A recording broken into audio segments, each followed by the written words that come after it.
we are broken up, sort of how we're broken up with what we do. I'm the one on the right, just so you know who's talking at you today. Okay, so today we're going to talk about preserving food at home, and we're going to focus on canning. So what are the principles of home canning? You place food in a jar and you heat that jar, and that destroys microorganisms that can cause the food to spoil. And it also inactivates enzymes, which will cause the food, which essentially are responsible for food ripening. But then, the enzymes keep causing the food to continue ripening, and eventually it's too ripe and it starts to go bad. So food is placed in the jar and heated. And in that process, air is driven from the jar. And then when you take the jar out of the hot water, the jar starts to cool and a vacuum is formed. And that vacuum is what pulls the lid onto the jar and prevents any recontamination of the food that's in the jar. It keeps that food safe from becoming contaminated and growing mold or mildew or other supporting other bacterial growth. And it prevents air from drying out the food. So then essentially we have jars that we can keep on our shelf that we don't have to worry about using refrigeration for storing them. So this vacuum seal, I just wanted to show a picture of what it is that I'm talking about. On the left, that's what the lid would look like when you put it on the jar. But once that vacuum is formed, it sort of pulls the lid down onto the jar, and you can see it's a little concave on the right side of the screen.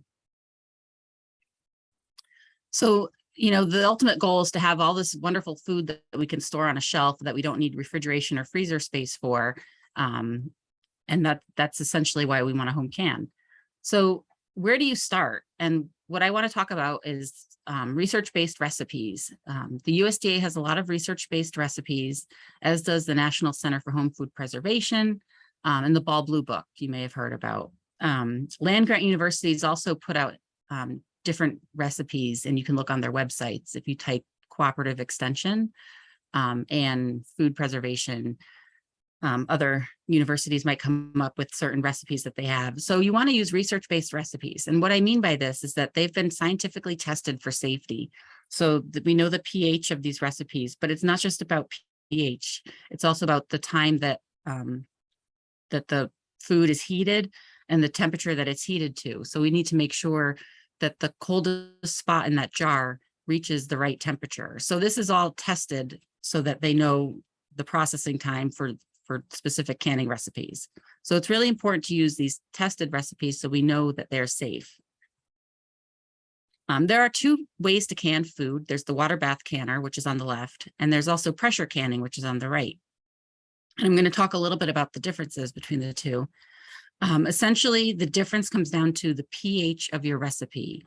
And when I'm talking about pH, I'm talking about the acidity. So is your recipe acidic? If it's acidic, then you use the boiling water bath method. If it's not acidic and it has a higher pH, then you'll need to use the pressure canning method. And so the difference between these two methods really relates to the temperature that it reaches.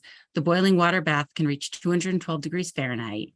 And you want to use this for acidic foods like fruits or foods that have been acidified, where we've added acid to bring the pH down. The pressure canner can reach 240 degrees Fahrenheit, and this is because under pressure, you're using steam to heat the jars, and under pressure, that steam is going to reach a higher temperature than it can without the pressure. So this is essentially how pressure canning works. And you want to use the pressure canner for low acid foods, which are essentially vegetables, meats, and soups, anything with a higher pH. So why are these two methods? It really comes down to one organism, Clostridium botulinum. This organism is commonly found in soil and water, and it comes in two forms, the vegetative form, and it also forms a spore. So the vegetative form can be killed in the boiling water bath, but if it forms a spore, the boiling water bath isn't going to kill it. And then when you put that canned good on the shelf, the vegetative cells will germinate and produce the toxin. So you really need to make sure that foods that don't have acid added to them or that are naturally acidic, that they are pressure canned so that they can destroy any spores that might be present. If the food is acidic, the spores will not germinate. So when acidity is not there, you need to make sure you're using the pressure canner. to prevent Clostridium from becoming a problem. You don't hear about Clostridium a lot, but it does occur, and it's typically associated with improperly home canned goods. And the reason is that Clostridium really likes low, no oxygen environments. So that canned good is like the perfect environment for it. It likes low acidity, so a pH above 4.6. It really likes that higher pH that most of our food is at. It likes moisture, and it likes room temperature. So if you don't destroy the spores, they will germinate into vegetative cells when the conditions become favorable and produce a toxin. So it's really important that these research tested recipes are followed. And if the recipe says to use a boiling water bath canner, you can use it. If it says to use a pressure canner, you need to use the pressure canner. So instances where there have been botulism have been, people who make up a recipe and just use a boiling water bath canner for green beans, or, there was a case I read about where a gentleman was pressure canning venison meat, and he was just, he cut the recipe short because he was running out of time, and he ended up getting himself sick. When you get sick with botulism, it can be pretty serious. So it's really important to prevent it. The symptoms can be fatal. They can cause nerve damage, and food can contain the botulism toxin without showing signs of it. So it's really important to prevent it. And to prevent it, it's really easy. You need to follow research tested recipes. So like I said, improperly home canned vegetables are the major cause for foodborne botulism outbreaks in the United States. And this is because people will preserve low acid foods improperly, such as not using the pressure canner when they need to, or they modify instructions. And overall, there's a low awareness of the risk of botulism. So by being aware of it and knowing when to use, where to find safe recipes, and following them is really important. It's very easy to prevent botulism. So to prevent botulism, there are several things that you can do. One thing is just not to modify the recipe.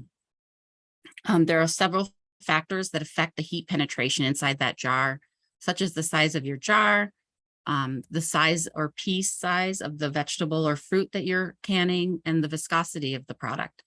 The cold spot in the jar is the slowest heating area, and that essentially determines processing time. So you need to make sure that that cold spot reaches the right temperature.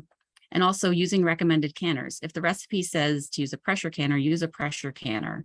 And any heat up and cool down times that are listed are part of that, sterilization. It's not to be rushed. So it's very important that you follow recipes and you don't rush. And then you don't have to, worry about botulism. So let's talk about acidity. What is acidity? Acidity is measured at the pH scale, and it's on a scale of 0 to 14. 7 is neutral, which is what water is. So low pH values mean that the product has a high acidity. Different bacteria have different acid tolerances. So some bacteria like to grow at a pH of around 4.6 to 9.0, and some bacteria really thrive closer to that pH 7. So different foods have different pHs. And I know this graph is not the easiest to see, but what I want to point out is that mushrooms have a high pH. You'll see a picture of a mushroom, and it's about pH 6.5. So I received a phone call once, and this woman had and you get these phone calls a lot. I have this tomato sauce recipe that I can, and, I've been canning it for generations. No one's ever gotten sick. But how do I do it safely? And the original recipe had mushrooms in it. And so the woman said she found a recipe in the Ball Blue Book that was similar to her original recipe. So she used an approved recipe instead of the original, which was safe to do. But she wanted to know about adding the mushrooms to it. And, you don't want to modify the recipe. So right off the bat, I was like, no, you really should add mushrooms. You can freeze the mushrooms and cook them up when you heat the sauce, or you can get fresh mushrooms and just cook it when you heat the sauce. But there was no way to safely can the mushrooms with the sauce. And unless she wanted to make the sauce with the mushrooms and freeze it. So there are ways to get around canning if there are things that you want to do, if you really have your heart set on a certain recipe. But ultimately, you don't want to just start adding ingredients to a sauce that you're making because it can change the pH. So I've mentioned acidified foods, and I just want to clarify what I'm talking about. So foods that are acidified are generally foods that have large amounts of acid added, such as vinegar or lemon juice. And this acid will decrease the pH to below 4.6. This allows for processing in the boiling water bath. So examples of acidified foods are quick pack pickled foods and green beans, relishes and salsa, and some tomato recipes. Low acid foods are foods that have a pH at or above 4.6.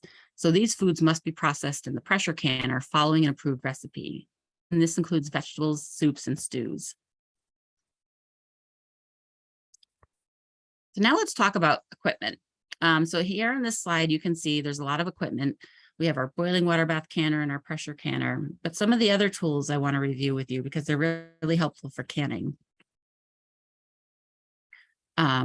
And we're going to go through some of those right now, starting with the boiling water bath.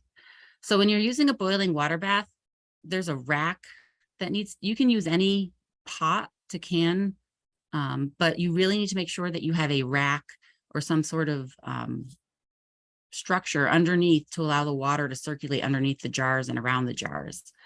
When you place all your jars in the canner and keep them straight up. You want to make sure they're not tilted. For boiling water bath, about 1 to 2 inches of water must cover the jars. And then when you put the jars in, the boiling water might cool down. You have to wait till it starts boiling again before you start your timer. And then you can remove your jars when your timer's up, remove the jars from the canner, and don't disturb them for 12 to 24 hours. Pressure canning is a little different. You have about 2 to 3 inches of water in your canner.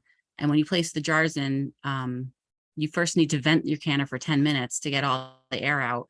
And then your processing times are for a pure steam environment. But again, when you take your jars out, just like with the water bath canner, you don't want to disturb them for 12 to 24 hours because you want to make sure that that lid really forms a nice tight seal in the top of the jar. When you're processing with a pressure canner, if the pressure drops at any point during the process, you have to bring the canner back up to the required pressure and start your processing time over. So I just wanted to mention that. So what's the difference between a pressure canner and a pressure cooker? Essentially, canners must hold at least 4 quart-sized jars. Cookers have less metal, a smaller diameter, and use less water. So ultimately, you have a shorter processing time, which equals reduced heat to the food. And then that's an underprocessed product, which means you have a risk of botulism. So you can't use a pressure cooker to can. You need to make sure that you have a pressure canner if you're using one. Here are some fun tools that we use for canning. On the left, we have the jar lifter.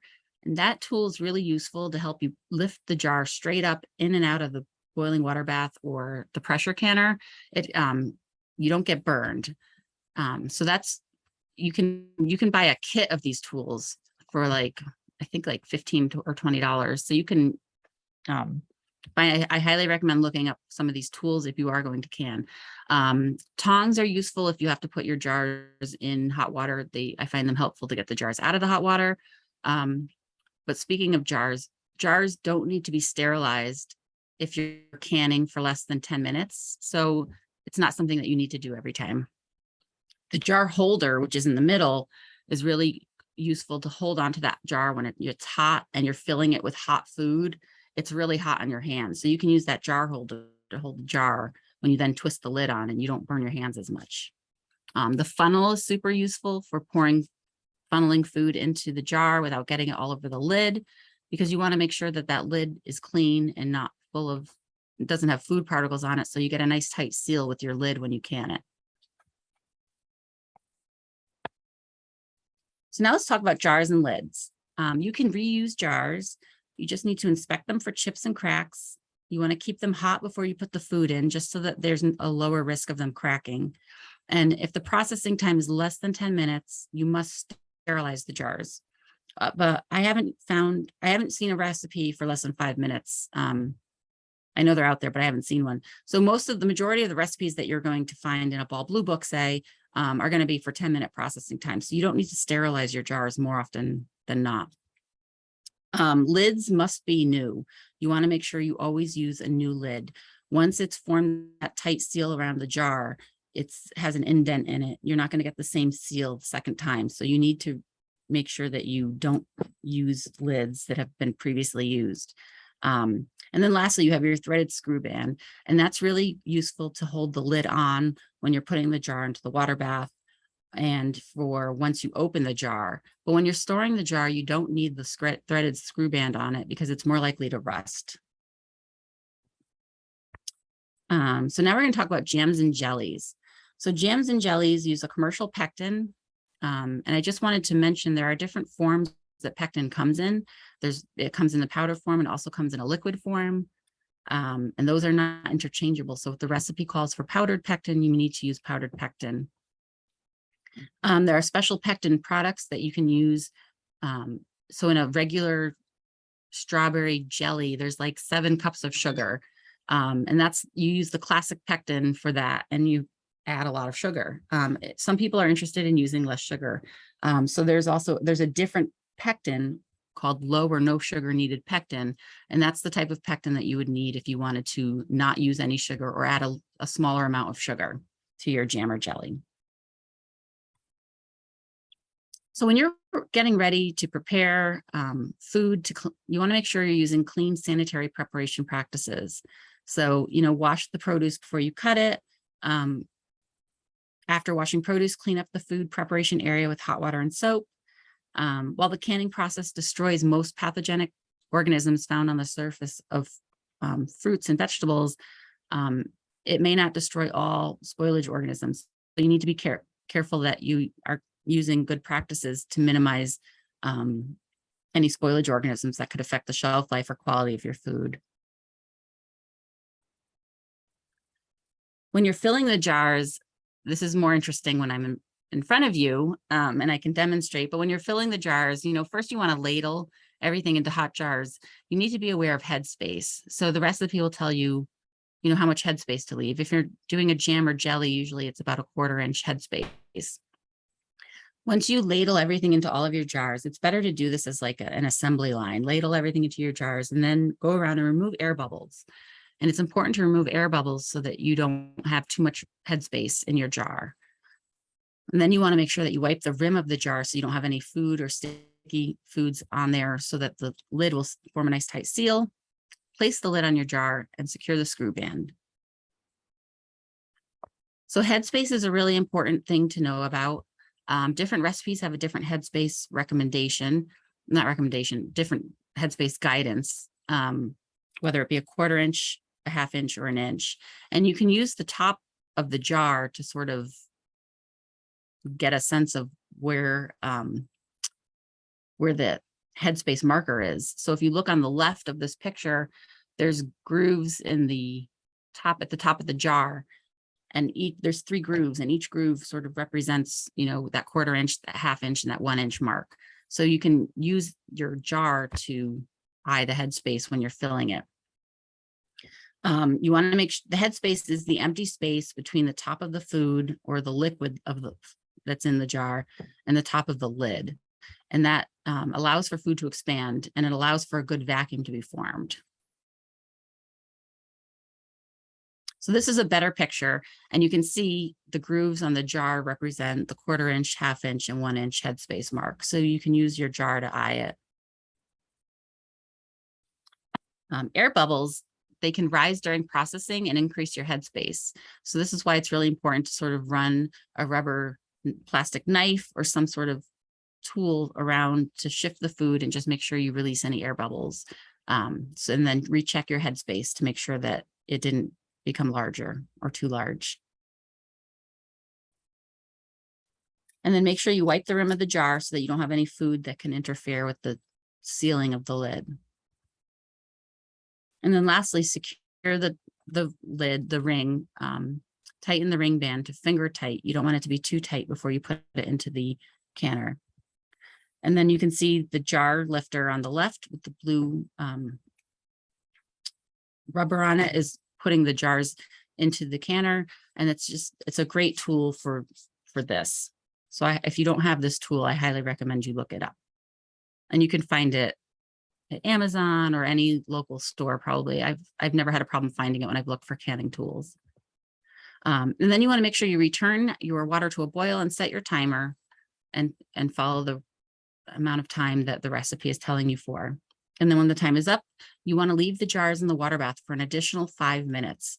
And this just allows the lid to really seal before you take them out. And then when you take them out, you need to make sure they sit for 12 to 24 hours before they before you move them, so that the lids don't adjust or shift and interfere with that tight seal.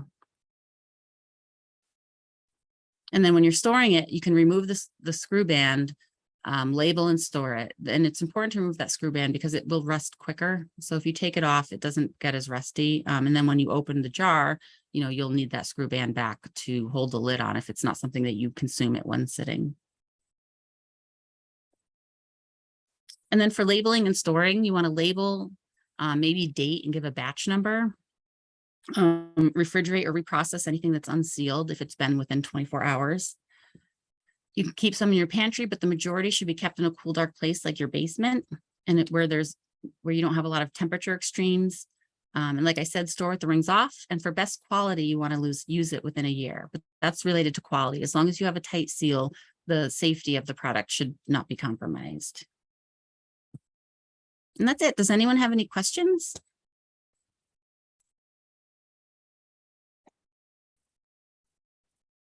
I actually have a couple.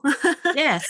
I've been watching my mom can for a long time and helping her can, but now this is my first time like doing everything on my own, and I find myself, I keep calling her every time I can. I'm sending multiple calls to her. But I was wondering with jelly, so I did one recipe of jelly, and it was just a sugar and fruit, and there was no pectin. Mm-hmm. And then I did another recipe, and I did like, fruit, like the right amounts of fruit and sugar and everything. And then I did another recipe that was with pectin and sugar and fruit, and I reduced the amount of sugar, but it was just regular old pectin. It wasn't like a low or no sugar pectin. Mm-hmm. I haven't tried it yet because I just made it, a week or so ago. But is that a problem? Is that something you just don't recommend? Like, Yeah, so your quality might not be the same because it could be more syrupy. You don't have as much sugar binding the water. In terms of safety, it's not an issue with jams and jellies because they're so acidic. So what you might have is just mold or mildew growth sooner, but that's usually something you can visually see, so you don't have to worry. okay. And like I hold it on its side and it stays solid. It's not, Oh, okay. it's not syrupy or moving anywhere. So, but yeah, next time I would try the low sugar pectin. okay. Because you can add sugar, or you don't have to add any. So you can really decide, in the moment, do you want to add sugar, or does the fruit taste really sweet? Sometimes certain times of the year you just don't need it, but then sometimes of the year you do. Like when we do these workshops in the winter, we need sugar. Or when I look at the recipe and there's more sugar than fruit, and I'm like, ooh, that doesn't sound right for me. And then I did like a taste test, and I'm like, okay, this is enough sugar, I'm good here. And then I just I called it at that. But I didn't think I didn't know that there was going to be like a low or no sugar. Like it was just the pectin we had, Yeah. Something else I was wondering is what if you have more than the recommended headspace for a recipe? Like say I've come to the end of, and I have like, this much headspace and I needed this much because I ran out of product and I couldn't fill it all the way.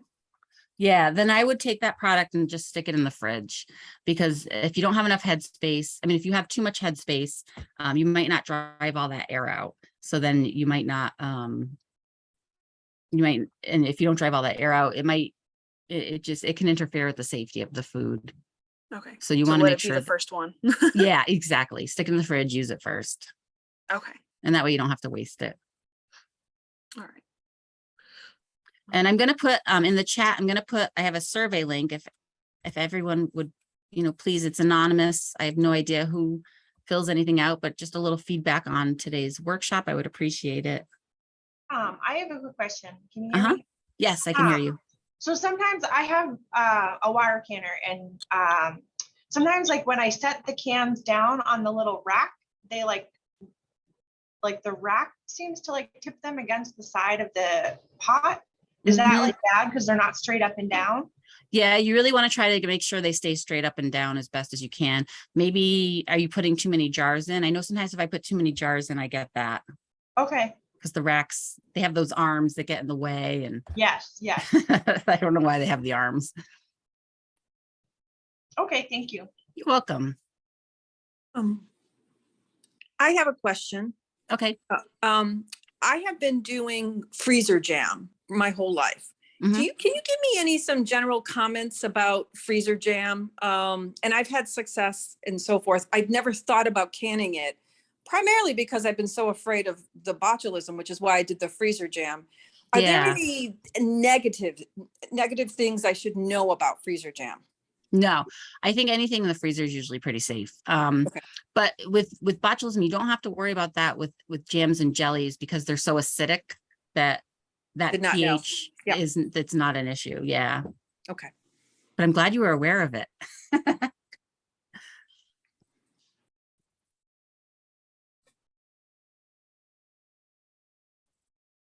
Any more questions? And I can, if you Google Nicole Richard at URI, my information should pop up. I can put my information in the chat as well. But if you ever have any questions, feel free to send me an email. Do you have any videos where you go through pressure canning? I have a pressure canner, but I've like never actually used it because I'm like a little afraid I'll screw it up. Yeah. So we're actually making videos over the next 2 years, Sejal and I. So we don't have them yet. Okay. But we will have some videos that show some of these basics. But with the pressure canner, the nice thing is a lot of them have safety valves, so you don't have to worry about anything exploding from the pressure canner, because that safety valve, it won't open until the pressure's all released. But I know it can be nerve-wracking because the first time I pressure canned, I did it with people. And so maybe you want to have a little pressure canning party because, then we read through the instructions and we're like, okay, wait till it comes to a vigorous jiggle. And it's like, is that a vigorous jiggle? And then you wait a little longer. Oh, that's the vigorous jiggle. And I felt more comfortable doing it for the first time with people. So that's another option. And then you have numbers to help. Okay. I am happy to share. I saw a thing come up on the chat and I am happy to share my presentation. I can send the PDF version to, I guess, how would we get that to them? I can I have the registration's emails.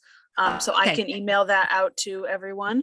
And I was also going to say I recorded this, so we will be posting this within a week. I will have this posted on our YouTube page. You just look us up, Worcester County Conservation District on YouTube, and I'll have this posted so you can go back and refer to anything.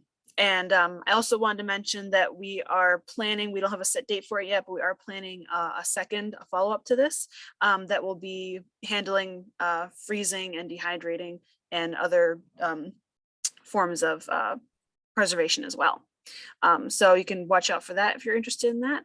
And yeah, just wanted to put that out there for everybody as well. And if there's no other questions.